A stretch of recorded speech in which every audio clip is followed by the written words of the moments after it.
welcome back to our channel. Today we're going to be reading a little golden book called Mickey Mouse and His Spaceship. Walt Disney's Mickey Mouse and His Spaceship by Jane Werner, illustrated by the Walt Disney Studio, adapted by Milton Banta and John Ushler. Listen to this, said Mickey Mouse as he read from the evening paper. Big contest. $50,000 prize for first round trip to moon. Oh, Mickey, cried Minnie Mouse. Think of how dangerous it would be. Think of how wonderful it would be, cried Mickey. I hope Donald Duck and I can get our spaceship finished in time.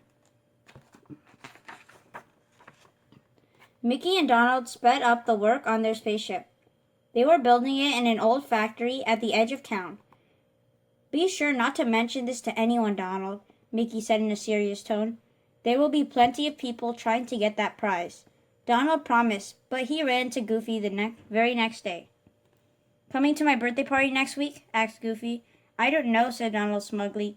I might be on my way to the moon then. Donald didn't notice the tough-looking fellow nearby. Peg-leg Pete had heard everything. He slyly followed Donald to the factory and saw the spaceship Donald and Mickey were working on. Mickey and Donald worked day and night, checking their instruments and launching gear, and finally laying in supplies. At last, everything was in order. Tomorrow is the big day, said Mickey. We'll need a good night's sleep. So they locked the doors and went home. As soon as they were out of sight, Peg-leg Pete went to work. In a moment, he had broken the lock and opened the doors. After another few moments, he was pushing the precious spaceship out into the night, where a big truck waited. In the morning, when Minnie and Daisy Duck drove the boys out for their secret takeoff, the spaceship was gone. Mickey and Donald were angry. Look at these prints, shouted Donald. One shoe print and one hole. It's Peg-leg Pete. He better not take off, said Mickey. He doesn't know our secret invention for reversing the rockets to get back. And our spacesuits will be too small for him when he gets to the moon. It would serve him right, said Donald. No, we've got to stop him and save our ship, said Mickey firmly. So away they sped in the car, following the path of the truck up the twisting mountain road. When they came to a stop on the hidden flying field, the spaceship was standing, poised for flight. Peg-leg Pete was nowhere to be seen. Let's get in and start it up, cried Donald. He and Mickey quickly climbed aboard. Get out of here before Peg-leg comes back, Donald shouted to Daisy and Minnie as they bolted the doors behind them. Minnie and Daisy drove to a nearby field. There they watched as the spaceship roared into the sky, splitting dust in a swirling cloud. Still no sign of Peg-leg, Minnie said. You don't suppose, cried Daisy, that he could be aboard the ship? That's just where he was.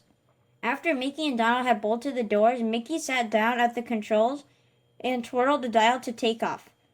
Then Donald pulled back on the rocket release. With an ear-splitting roar, the spaceship lurched forward, and they saw the Earth dropping away.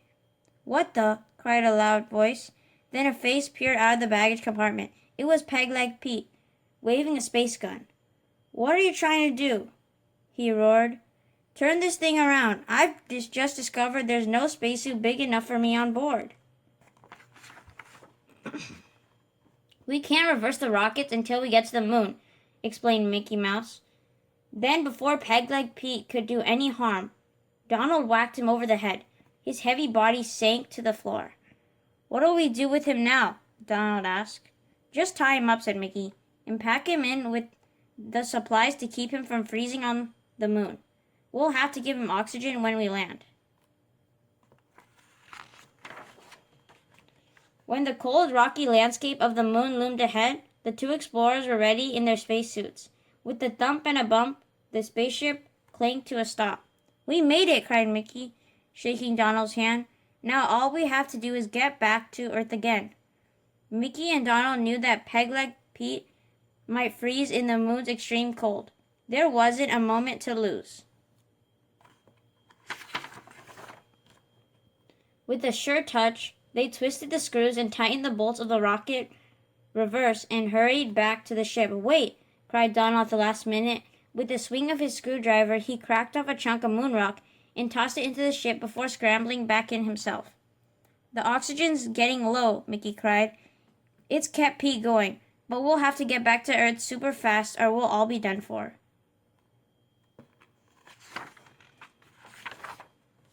With a roar, the rocket started them off. The moon glittered coldly behind them.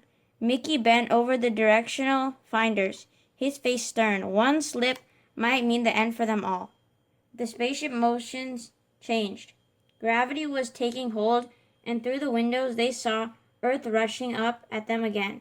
They were safe. The home field was coming into view.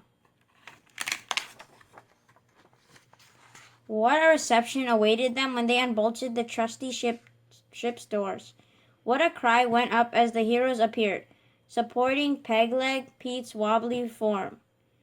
"How did it feel to be on the moon?" a TV announcer asked. "Fine," said Mickey, grinning broadly, "but it's better to be back home." The end. Thank you for watching. Hope you guys enjoyed Disney's Mickey Mouse and his spaceship. Stay tuned for more book reads coming soon. Take care, guys, and we'll see you again soon. Goodbye. Bye.